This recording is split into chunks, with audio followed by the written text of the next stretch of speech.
Some more news from Washington today. The RNC headquarters was placed on lockdown after 2 vials of blood were delivered to the building. When he heard Rudy Giuliani, he was like, oh, good, my lunch is here.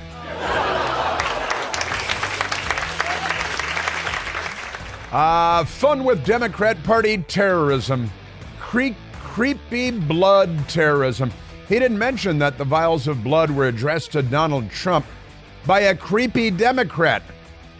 But it's at the expense of the great New York City Mayor Rudolph Giuliani, who brought sanity to New York City, and now they've slipped back into the abyss. The mayor of September 11, 2001, and he's the villain of the story from the savages that carjack you and hit your grandmother over the head and drag her down the street with a stolen scooter, hand her over to Venezuelan street gangs. You know, the Democrat Party. We're familiar with them. If you watch the local news in whatever city you may be in, it's all about Democrats. You know, shooting people and carjacking, and the Democrats love crime. It's the party of criminals. It's an extraordinary thing. Well, happy Thursday to you, and welcome back. We remain at 888-630-9625. 888-630-9625. Texting with my friend Jim this morning. And Jim and Tracy, they were in Japan. They just went and they toured Japan. They had a great time on vacation in Japan. They had never been to Japan before. Went to Japan, absolutely loved it, loved the country, loved the Japanese people. Wonderful, wonderful. Got back really hours ago, more than a day ago, but when you come home from a trip like that, it's still hours ago. It takes usually a little while to recover. And Jim texted me this morning. I said, well, you know, how you doing? You make the switch, the time zone. It's, 14-hour difference and all that, and it's a long flight. And Jim said, yes. He said, he's pretty much recovered. He said, the difference, including Dateline crossing at 500 plus miles an hour, at 33,000 feet. And what do you think my response was to that? What did I say? What did I say to that? I wrote, thanks to the patriarchy. Thanks to the patriarchy. We're all very privileged to live in the age of the patriarchy. We honestly are. When he was in Japan, we could text back and forth, and he could shoot photos. And, because of why? Because of the patriarchy. You're just damn lucky you can hang with us. Now, just pipe down over there. You sit down and wait for, you to do something. It could be a long wait. Yeah, but 500 plus miles an hour, 14-hour time difference, 33,000 feet. They serve meals, watch movies. You can call people. Thanks to the patriarchy, which the Democrat Party demonizes, don't they? They demonize what they call the patriarchy. It's a slur. I figured it out. I cracked their code. What they mean is white men. That's what they mean. That's what the patriarchy means. In the liberal to English translation dictionary, that's what that means. But, that was my response. Thanks to the patriarchy. That's it. All right, with that said, there's a lot to talk about today because, it's not just the patriarchy. We also have the Democrats, and they're on the wrong side of everything, aren't they? They're just awful. They're terrible. And they're violent, and there are a lot of crimes. They like crime, don't they? They like crime more than the average group of people. That's for sure. But we've got lots and lots to cover because turns out, hey, wait a minute, the government and Fauci's people were all lying to us about the origins of the Wuhan Red Death. One of my favorite T-shirts at the Chris Plant store is the one with the bat on the chest, and it says, I survived the Wuhan Red Death, which is what that disease is called out of the Wuhan Institute of Virology. And they lied to us about masks, and they lied to us about social distancing, and they lied to us about vaccines, and they lied to us about a whole lot of things.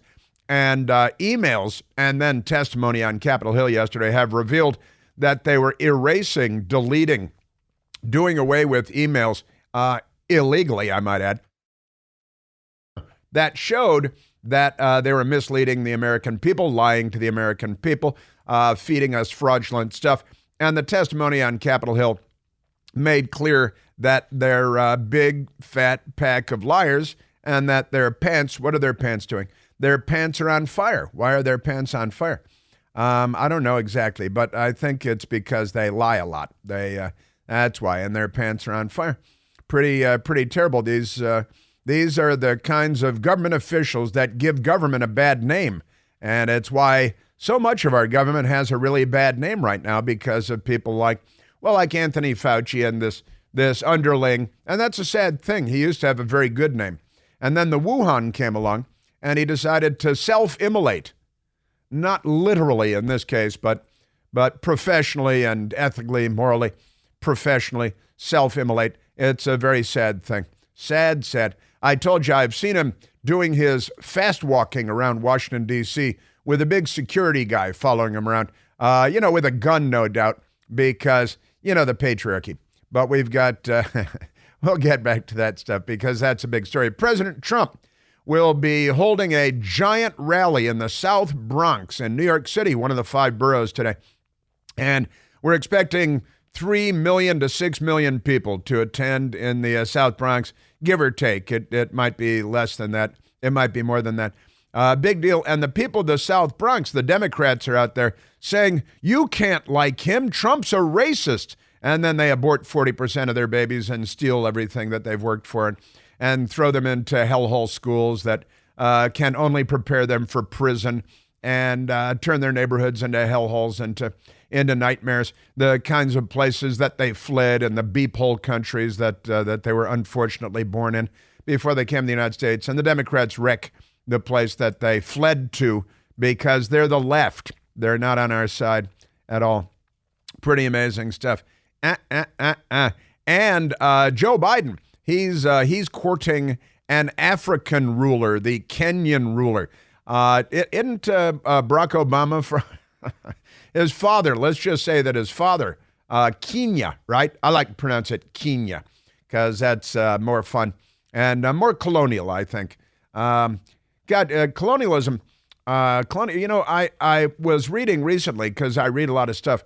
And did you know that more than 50% of sub-Saharan Africa, that's to say, not Arab North Africa, the people along the Mediterranean coast, but everything south of them, more than 50% of sub-Saharan Africa, of black Africa, has no electricity. And it's not because there was just a storm or something like that. There wasn't a tornado. It's because they have no stinking electricity. That's why they have no electricity, because they have no power plants. The Democrats are working us toward that goal here in the United States. Biden welcomes Kenyan leader after failing to visit Africa as promised. Believe it or not, that's actually the Washington Post headline. The Washington Post, speaking of which, I told you yesterday that they announced they got this new leader. I'm making quotation marks with my fingers. He announced that they lost $70 million last year. They didn't make a profit. Jeff Bezos, the centibillionaire Democrat patty cake, he bought it because he wanted to help the Democrat Party. Then he bought a museum in Washington, D.C., no kidding, the Textile Museum, and he converted it to his private home, to his residence, because Hillary Clinton was going to win the election, and then he could go visit Hillary a lot at the White House. But something hilarious happened on the way to the forum, and Hillary lost, and everybody laughed. Well, almost everybody. Hillary's still sobbing and waking up face down in a pool of her own dried vomit quite frequently because she's not happy about it. But she's, that just, it doesn't make me happy, but I feel a cool breeze, something like that. So Biden is welcoming the Kenyan leader to the White House as Biden focuses on the wars in Ukraine and Gaza. The Washington Post is trying to help. The continent of Africa, publicly at least, has faded into the background. You mean Joe Biden, the racist who didn't want his kids going to school in a racial jungle? Joe Biden, who eulogized the exalted cyclops of the KKK, Democrat Senator Robert Byrd, has ignored Africa in the middle of an election year when he's doing poorly with the African-American vote and particularly African-American men. And wait a minute, he's been completely ignoring Africa, which has no electricity. Well, just half of sub-Saharan Africa has no electricity. Most of North Africa, that is to say more than 50%, has electricity. But electricity is trickier than you might think. Once again, Thank the patriarchy. You're welcome. You're welcome. I sit in on the Zoom calls, the patriarchy Zoom calls. I'm privileged to sit on the Zoom calls. MSDNC, they've got a woman named Stephanie Rule. Are we certain she's a woman? What are her pronouns? I'm not a biologist. You're right. Michael's not a biologist either. How would he know? For sure. MSNBC's Rule wants an economic explainer in order to explain to confused Americans that they, that'd be us, are actually doing quite well. And we should be very grateful that Joe Biden is president, because you may think that things aren't going well, but MSDNC, being like the North Korean state media, they're here to tell you that we're really doing well and you're just too dumb. They've been doing this for quite some time now, and they're still at it. You're just not smart enough to know how well we're doing. And, here's an absolutely crazy one. This one is off the charts, but it's the Democrat Party. They're crazy as heck, crazy as all get out. And one of the stories today that I have in front of me, which is quite remarkable, I think, for a number of reasons, is secret Iran-U.S. talks. There were secret Iran-U.S. talks, and the media, the New York Times, will praise it. They will applaud it. They will try to give Joe Biden another tongue bath. They love tongue baths for Democrats. Secret Iran-U.S. talks on Gaza war undermined by Raisi's death. Wait a minute, how can that be? I don't understand. That's not the way it should be. So they were engaged in secret talks with the Iranian government about the war in Gaza, which Iran is funding, and they're funding it with money provided to the terrorist state, the Islamic Republic of Iran, with U.S. money. And here's the headline from this story. The talks focused on 3 subjects, they definitely love their colons there. The talks focused on 3 subjects: a shared desire for a change in government in Israel. That's the headline. Wait a minute. So the Biden administration was conspiring secretly with Iran to undermine Netanyahu and the government in Israel. They should be court-martialed for treason. They should be dragged away in cuffs and brought to a military yard somewhere for trial. That's just the first one. There's more. A shared desire for a change in government in Israel, ending Israel's war in Gaza. How about ending Gaza's war against Israel? See how they got that backward again? And preventing the conflict from spreading elsewhere in the region. Well, that's, why are you funding Iran then? Because you're not on the side of peace. You're on the side of war. You're not on the side of Israel. You're on the side of Iran. Iran is the Islamic Revolution of Iran, and they are funding terror groups from the Houthis in Yemen to Hezbollah in Lebanon and beyond. Just by the way. Yeah, but the secret Biden talks with Iran derailed by Raisi's tragic helicopter crash. It was so the Biden administration was saddened when the butcher of Tehran died in a helicopter crash. They probably blamed the Jews. Down at the White House, they were chanting "from the river to the sea" before they came out. All right, they weren't. I made that part up, but only that part. Yeah, the 3 subjects, the shared desire for change in government in Israel, that's number 1 for them. Isn't that amazing? That, people throw around the word treason a lot. And normally it's a lot of hooey. It's just rhetoric. However, it's not always just rhetoric. Amazing stuff. Yeah, why don't you hear the people in the Bronx anticipating President Trump's rally there tonight? The news media keeps trying to tell him that Trump is Hitler. Trump's a racist. Trump thought the Central Park Five were guilty because he read it in the New York Times that they were guilty. They take no adult responsibility for the things that they do, the things they say, the things they write, the things they publish in the New York Times. And Nikki Haley came out yesterday backing President Trump. I'll be voting for President Trump. That's kind of a fun development, an interesting development. And then the fake news media. Trump falsely claims Biden, FBI had planned to assassinate him during Mar-a-Lago's search. It's not what he said, but for ABC News, it's close enough because they're not in the news business. They're in the tongue bath for the Democrat Party business. They sleep with them, they date them, they marry them, they divorce them, they cheat on them. You know, they're Democrats. Amazing stuff. Yes, sir. And Nathan Wade in Atlanta, Fannie Willis. It was just a workplace romance. It's as American as apple pie. He's back with that one again. Amazing stuff. So many great things. 888-630-9625. We have a full prairie schooner today. Right now, let's go to the telephones. Let's go to Tony calling from Tampa, Florida. Antonio, you're on the Chris Plant Show. Chris, how you doing, my man? Just great. How about you? Question. Yes, sir. Not bad. Let me ask you a question. Do you think the P-51 Mustang was a better plane than the P-38 Lightning? You know, that's kind of a tough call. I'm going to have to go with the P-51 because I've had a long time love affair with the P-51. It's one of the coolest air. Now, you know, the P-38, because it's got the, dual, the twin fuselage thing is an incredibly cool plane and maneuverable and super fast. I'd love to fly either or both of them, I got to say. That's a good question because it's a tough call. Two of the great American World War II warplanes, single-seaters. That excuse me, Chris, that P-38 Lightning was a beautiful-looking plane with the twin tail boom power that they had. Yep. You know what's the amazing thing, Chris? Huh. That the Germans had the 232. What was that? The first jet fighter. Yeah. That's correct. And you know what they had? They had twin. They had twin.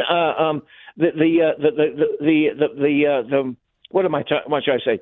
They had on the 262.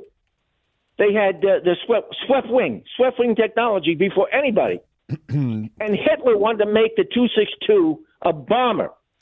And William Messerschmitt told him, it's not a bomber, it's a fighter plane. He had to tell him. Well, I got a crazy thing for you. My best girl, Tony, her last name is Messerschmitt. That's amazing. That's beautiful. That's beautiful. With a TT, not a DT, but a TT. And there is a relationship.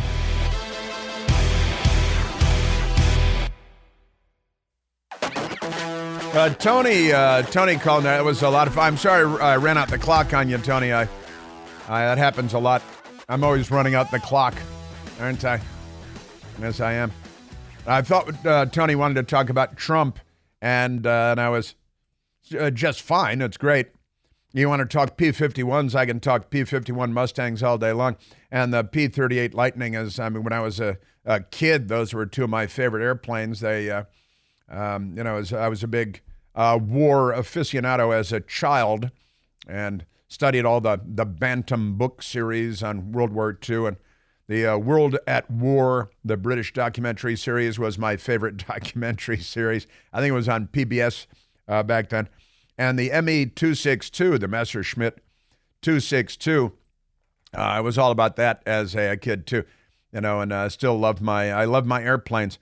You know what my best girl over the last weekend, put on the television, on the big screen TV at home, the Tom Cruise Maverick Top Gun movie, which is a lot of fun, F-18s mostly, and tons of fun. Great stuff. Flies an F-14 at the end because Iran still has functioning F-14s. Fun stuff. Great things. And at the end, you see the Tom Cruise character has his own, as a toy, a P-51 Mustang.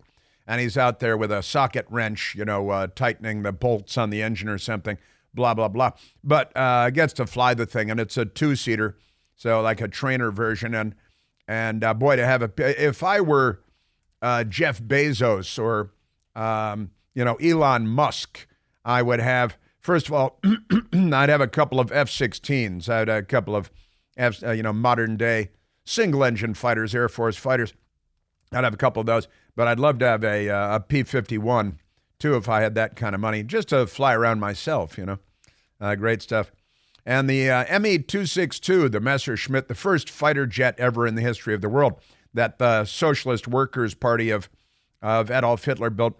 And it was like, boy, that freaked everybody out. Everybody in the sky was like, what is that? Nobody knew what a jet was. And they came flying by. The 262 was from another generation altogether. And there's a great story. You know this movie Red Tails? Red Tails. It's about the Tuskegee Airmen. Would have been a good name to change the Washington Redskins to, also the Red Tails. But this movie Red Tails is a good movie. It's not too heavy-handed on something, but the flying scenes are really great. And one of the things you learn, and I had to check it out, it's true, that the Tuskegee Airmen shot down 3 Me-262s. I think they were the only squadron to shoot down maybe any Me-262s, the first jet fighter aircraft. And the Tuskegee Airmen shot down 3 of the Messerschmitt 262s, the jets. Quite remarkable. Quite remarkable indeed. So we got that going, friends. See, Tony got me going. I said I could talk about P-51s and P-38s and Me-262s all day long. I love my Air and Space Museum downtown in the Udvar-Hazy Annex out by Dulles Airport to the Smithsonian, National Air and Space Museum. I love my airplanes. And it came up, I think, in the mailbag about 2 weeks ago. The Orteg Prize.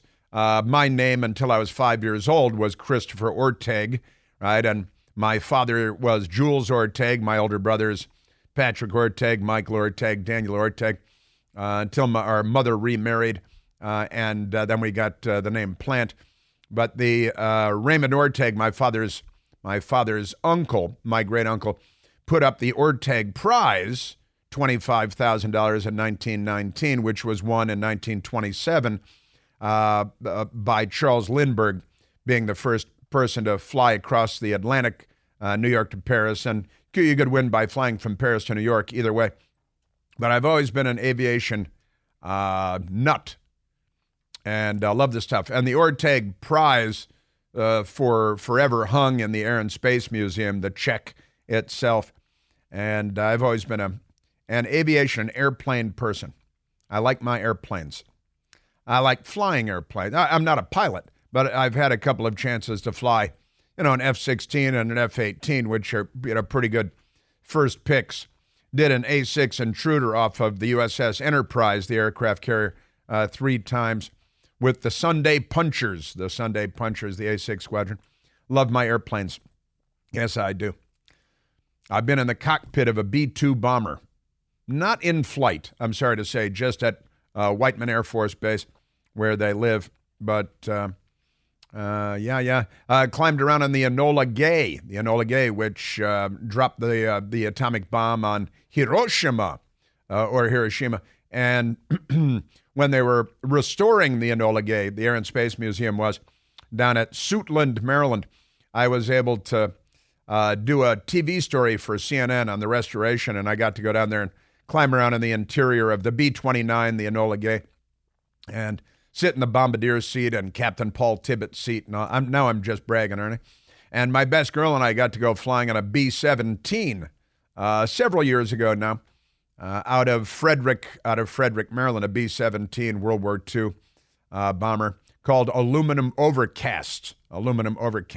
Just great. Man, oh man. I like my airplanes. Jumped out of 3 perfectly good airplanes. Brought parachutes along. I like my airplanes. Indeed. I was showing somebody a picture yesterday at Newsmax. I was showing Anna at Newsmax a photograph yesterday. Me getting aboard the E-4B, a Doomsday plane, a 747, U.S. Air Force 747 Doomsday plane. Great stuff. Flew that Doomsday plane, the E-4B, from Andrews Air Force Base in Maryland, nonstop to Sydney, Australia. 19 hours, 45 minutes, with 2 in-flight refueling stops, not quite stops. And I got to go up to the cockpit in the E-4B for the refueling. Fun, fun, fun. I like my airplanes. Yes, I do. All right, but enough about me. Let's get back to the things to talk about here. Let's go to the phones. Let's go to Tom calling from Hughesville, Maryland. Thomas, you're on the Chris Plant Show. Hey, Chris. Hey, Tom. Can you hear me? Now I can. Good. Uh-oh. Now you're skipping out. Uh-oh, Tom. I can't hear you anymore. Sorry. Can you hear me now? Can you hear me now? Keep talking. That way it'll be easier to know if I can hear you. Perfect. Just a couple things I wanted to say. Hi, time listener. We have quite a bit in common. My son's a naval pilot. Cool. He went through the academy, and he's out in Rhoda. Wow, very cool. From Sharon, Pennsylvania. Wow, cut it out. Cut it out. Your son is a Navy pilot. He's in Rhoda, Spain. And my grandfather was from Sharon, Pennsylvania. And drove race cars, correct? Who drove race cars now? Did your grandfather, somebody? My grandfather, my other grandfather from New York drove race cars. Yeah. My grandfather from Sharon, Pennsylvania was in the radio business starting 100 years ago this year, 1924. Correct. Yeah. So, I drive the race cars, so we just all over. Wow. Crazy man, crazy. Is that right? You're a race car driver.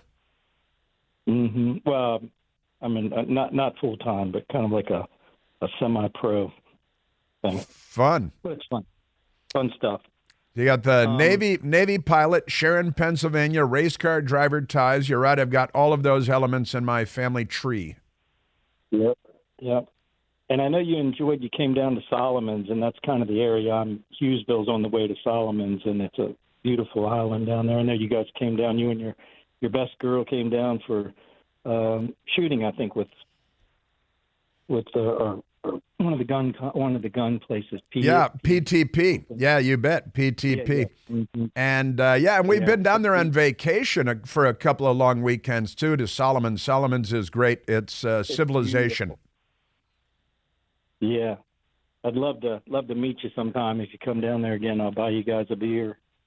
All right, if we're coming down again, I'll give you a heads up on the radio. I would love it. Have you ever been to that museum, the Air Museum down there, the Pax River one? I have been to the Pax River. I actually flew my F-18 out of Pax River, out of Patuxent River. It's the flight test center for the Navy. And, the day that I got to fly my F-18, went down with the Admiral Dennis McGinn, who was in charge of aviation, the 3-star in charge of aviation for the Navy. And he was in a separate airplane because he wanted to try out the new Super Hornet, and I was able to go down with him. And I was in the traditional F-18, and we had drag races in the sky and stuff, and it was great. Yeah, but we flew out of Pax River. Love it. Yeah. Well, good deal. I just wanted to say hi. One last question. Do you guys do the politics in the pine anymore? Well, that's a very good question. We were talking about that recently here. The answer is yes. We don't have one scheduled right now, but I'm hoping that we will have one scheduled soon. That'd be great. And I'd love to hear if you come to Solomon's again. I'll come and meet you. Or love to meet you sometime. I just really take everything you have to say to heart. I think you're probably one of the smartest guys I know.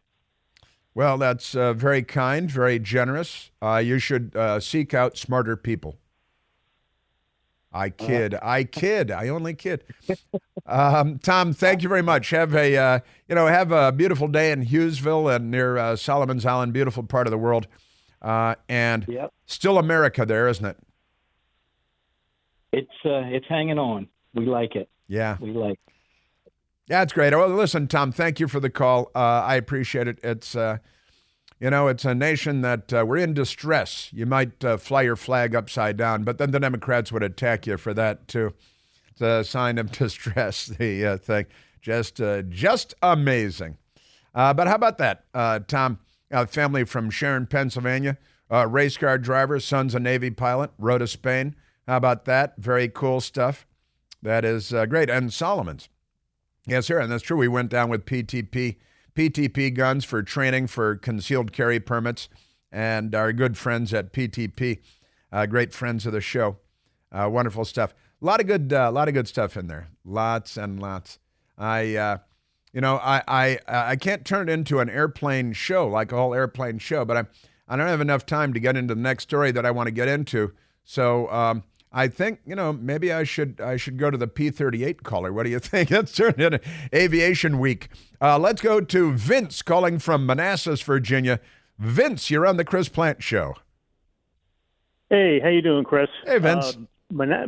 Formerly Manassas, now the Outer Banks, North Carolina. Congratulations. I am not a proponent of the P-38. I just remember reading a book that said the reason why they weren't as successful in the European theater as they were in the Japanese theater is because they required more maintenance than the P-51 did, and there just wasn't enough time to keep up on it. Huh.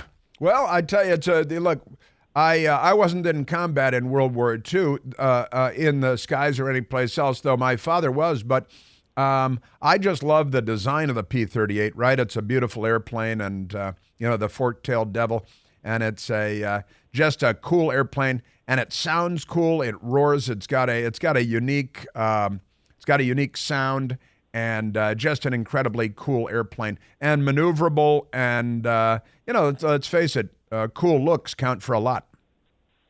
It sure does. And if they put that plane into a dive at full throttle, it could almost hit Mach 1.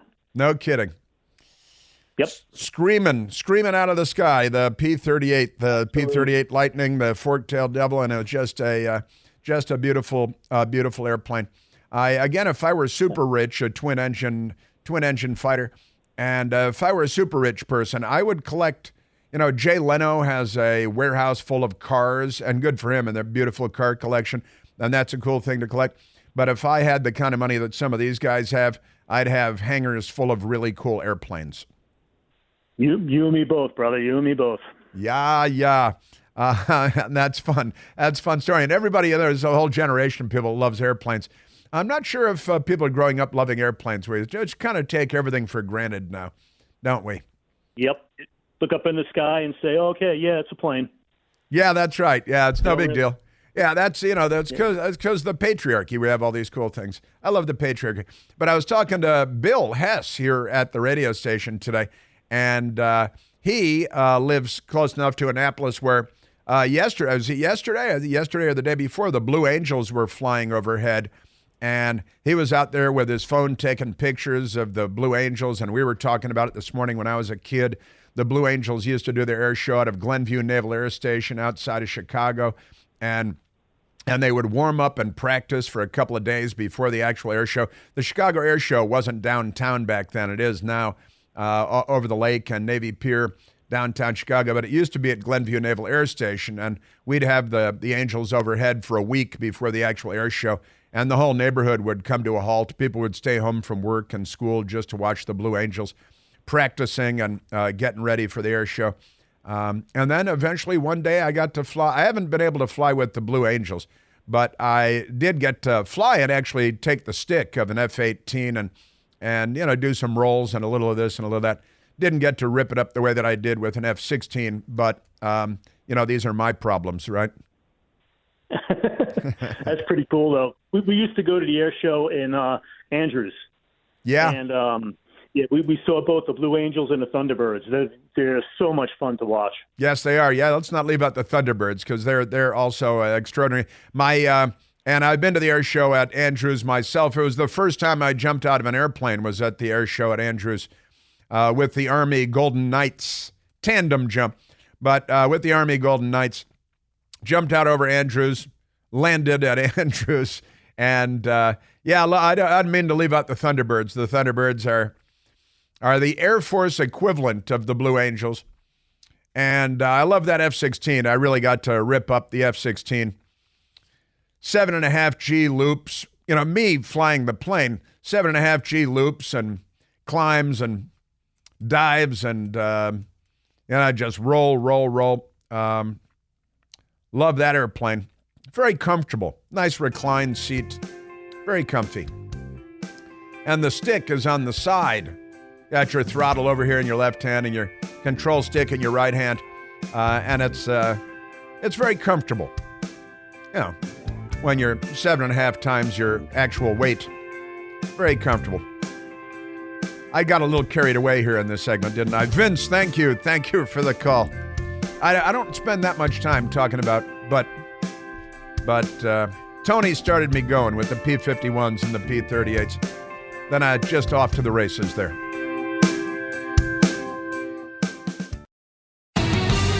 All right, that was a lot of fun, and I could spend time if we were sitting at a park bench table overlooking the Chesapeake Bay with beers. And I spent a lot more time talking about that. I'll just throw one more in. My grandfather, my father's father, Jules Orteg Sr., was a race car driver, and he was in the automobile business with Eddie Rickenbacker, not often cited name these days, who was the #1 World War I flying ace in the United States military. Eddie Rickenbacker and my grand. There are more stories associated with that, but I'll just move on because there's a lot to talk about. And the New York Times is attacking Justice Samuel Alito again.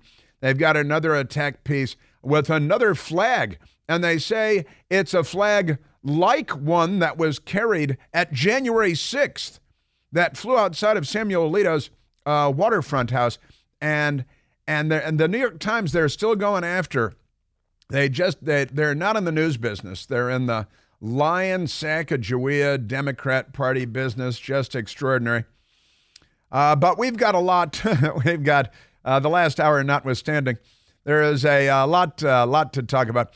Also in Oregon, the state of Oregon, 13 counties are voting to secede from the state of Oregon and join Idaho because they've had enough of them. But before we get to all of that, there is a lot of big news to get to today.